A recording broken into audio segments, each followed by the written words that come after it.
Movie की कहानी है थॉमस रिचर्डसन नाम के एक बंदे की, जिसकी बहन को एक कल्ट ग्रुप किडनैप कर लेता है, जिसे वे किसी आइलैंड पर ले जाते हैं। अब थॉमस अपनी बहन को बचाने के लिए किस हद तक जा सकता है और क्या वे अपनी बहन को कल्ट ग्रुप के चंगुल से छुड़ा पाएगा या फिर नहीं, जानेंगे आज की इस कहानी में। अब कहानी शुरू होती है 1905 से, जहाँ पर हम एक थॉमस नाम के बंदे को देख पाते हैं, जो कि क्रिश्चियन समुदाय के प्रचिंग के कारण कैद था और अब वह आजाद होकर वापस अपने घर पहुँच चुका है, जहाँ पर वे देखते हैं कि उसके फादर बहुत ही परेशान है। और फिर उसके फादर उससे कहते हैं कि किसी कल्ट ग्रुप ने उसकी बहन जेनिफर को किडनैप कर लिया है, जिसकी जान के बदले वे लोग बहुत सारे पैसे मांग रहे हैं और वे लोग किसी आइलैंड पर रहा करते हैं। अब इसके बाद थॉमस अपनी बहन को बचाने के लिए उस आइलैंड पर जाने का प्लान बनाता है और वे अगले ही दिन उस आइलैंड पर जाने के लिए निकल पड़ता है। और जैसे ही वे सी साइड पर पहुंचता है, वहाँ पर वे एक आदमी से अपना इन्वेस्टिगेशन कार्ड एक्सचेंज कर लेता है, जिसके बाद उस आदमी को उस कल्ट ग्रुप के मेंबर एक स्पेशल ट्रीटमेंट देते हैं और उसकी चीजों पर कुछ निशान भी लगाते हैं और उसे बांध कर वहाँ से ले जाते हैं, क्योंकि थॉमस ने उस कार्ड को एक्सचेंज कर दिया था और वह कार्ड इस बात का सबूत था कि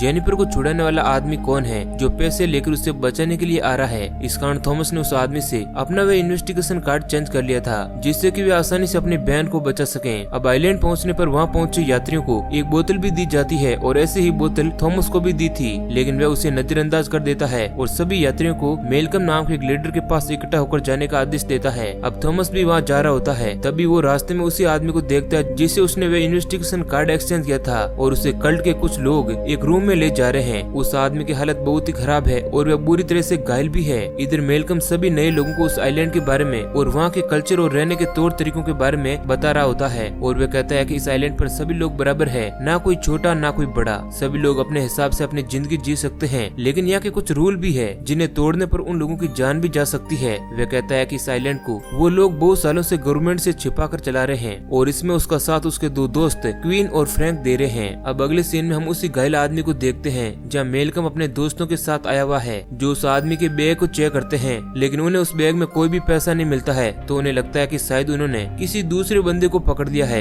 इस कारण वो उस आदमी को खत्म कर देते हैं। अब मेलकम क्वीन और फ्रैंक को उसी असली आदमी को ढूंढने के लिए कहता है और वहाँ से चला जाता है। उसी रात थॉमस उस आइलैंड पर बसे सभी लोगों के घर की जासूसी करता है, जहाँ वह देखता है कि वहाँ रह रहे लोग उसी बोतल में अपना खून निकाल रहे हैं और उन्हें अपने घर के बाहर रख दे रहे हैं। इसी बीच वो एक कपल को भी देखता है जो एक दूसरे से प्यार करते थे, और ये दोनों कोई और नहीं बल्कि फ्रैंक का बेटा जेरेमी और क्वीन की बेटी फियोन होती है। और वे इस रिश्ते को कंटिन्यू करते हुए उस आइलैंड का एक रूल ब्रेक कर रहे थे, जिसे तोड़ना उस आइलैंड पर पाप माना जाता है। ऐसा माना जाता है कि उस आइलैंड पर बिना शादी किए कोई भी फिजिकल रिलेशन नहीं बना सकता है। अब थॉमस अपने रूम के पास पहुंचता है, जहां पर वे साइड वाले रूम के सामने रखी बोतल से कुछ खून अपनी बोतल में डाल लेता है और उस दरवाजे के पास रख देता है। अब अगली सुबह थॉमस जेरेमी के पास जाता है और उसे उसकी मदद करने के लिए कहता है, लेकिन जेरेमी ऐसा नहीं करना चाहता, क्योंकि वे फ्रैंक का ही बेटा था। लेकिन जब थॉमस उसे उसके और फियोन के रिलेशन के बारे में बताता है और कहता है कि वह सारी बातें मेलकम को बता देगा, जिस कारण उन लोगों को बहुत ही खतरनाक सजा मिल सकती है। अब थॉमस जेरेमी को ब्लैकमेल कर रहा था, जिस कारण जेरेमी उसकी बात को मान लेता है और वह कहता है कि इस आइलैंड पर एक फर्टाइल गोड से रहती है, जो इस आइलैंड की देखरेख और इसे उपजाऊ बनाए रखती है, जिससे कि वहाँ के लोग आसानी से अपनी जरूरत की चीजों को पा सकें। लेकिन कुछ महीनों से वहाँ पर कोई भी अनाज पैदा नहीं हो रहा है और न ही वहाँ के जानवर जिंदा रह रहे हैं और न ही कोई जिंदा बच्चा पैदा हो रहा है, और इसका कारण है कि उस गॉड को खून न दे पाना, क्योंकि उन लोगों के पास अब न ही कोई जानवर बच्चा है और न ही उनके पास कोई दूसरा जरिया है। इसके लिए उन्हें बहुत सारे पैसे चाहिए होंगे और इस कारण ही उन्होंने जेनिफर को किडनैप किया है। इधर हम देखते हैं कि मेलकम सभी नए पैसेंजर को अपने पास बुलाता है, क्योंकि वह पता लगाना चाहता है कि उनके बीच में कौन सा बंदा है जो जेनिफर को छुड़ाने के लिए आया है। मेलकम सभी लोगों से उसके कल्ट के इतिहास के बारे में कुछ सवाल पूछता है, लेकिन थॉमस को इस बारे में कोई भी जानकारी नहीं होती है और उसे ऐसा लगता है कि अब वह पकड़ा जाएगा।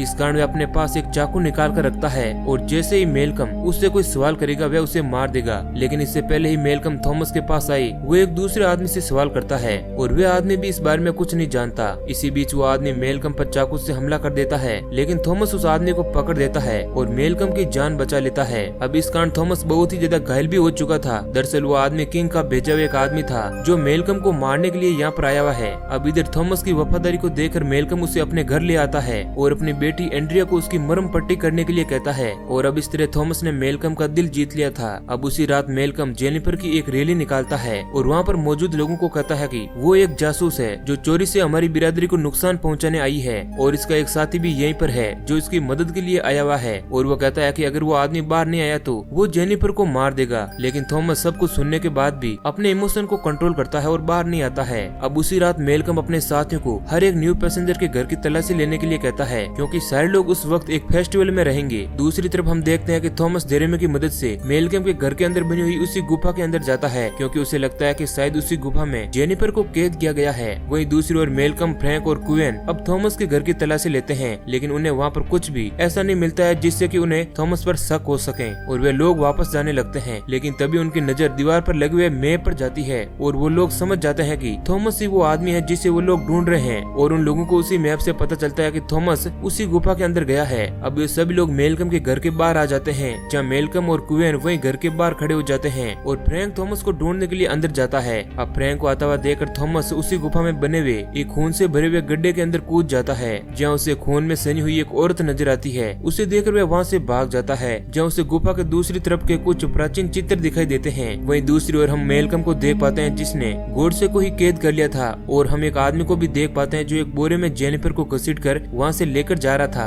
अब थॉमस उसी गुफा में रात काटता है और सुबह होने पर मेलकम की बेटी एंड्रिया वहाँ पर आती है जो इस आइलैंड पर रह रहे सभी लोगों से अलग है। थॉमस उससे कहता है कि मेलकम ने उसकी बहन को पैसों के लिए किडनैप किया है, जिसके बाद वो जेनिफर को छुड़ाने के लिए यहाँ पर आया हुआ है। अब उसकी ये बातें सुनकर एंड्रिया को बहुत ही बुरा लगता है। वहीं दूसरी ओर हम जेरेमी और फियोन को देखते हैं, जहाँ जेरेमी को पता चलता है कि फियोन प्रेग्नेंट है और वह यहाँ से भागने का कहती है, लेकिन ये सब बातें क्वेन को भी पता चल चुकी है। और जैसे ही जेरेमी वहाँ से जाता है तो क्वेन फियोन के पास आकर उसे अबॉर्शन के लिए कन्विंस करने की कोशिश करता है, लेकिन फियोन ऐसा नहीं करना चाहती है, जिसके बाद क्वेन उसे जान से मार देता है। वहीं दूसरी तरफ हम मेलकम और फ्रैंक को देखते हैं और उन दोनों के बीच बहस हो जाती है क्योंकि फ्रैंक अपने बेटे जेरेमी का साथ छोड़कर जा रहा होता है। वहीं दूसरी तरफ जेरेमी वापस उसी रूम में जाता है जहाँ वह फियोन को मरा हुआ पाता है। अब ये सब देखकर उसे बहुत ही गुस्सा आता है और वह क्वेन पर हमला कर देता है, जिस कारण क्वेन घायल हो जाता है, लेकिन वो जेरेमी को भी घायल कर देता है और उसे घर से बाहर निकालकर सभी लोगों को जेरेमी के खिलाफ भड़काता है और कहता है कि वे एक कातिल है। और ये बातें सुनकर वहाँ पर मौजूद सभी लोग उसकी बातों में भी आ जाते हैं, लेकिन किसी तरह जेरेमी भागता हुआ जंगल में पहुँच जाता है, जहाँ उसे एंड्रिया और थॉमस मिलते हैं जो कि उस जगह क्रॉप की प्रोडक्शन देखने आए हुए थे।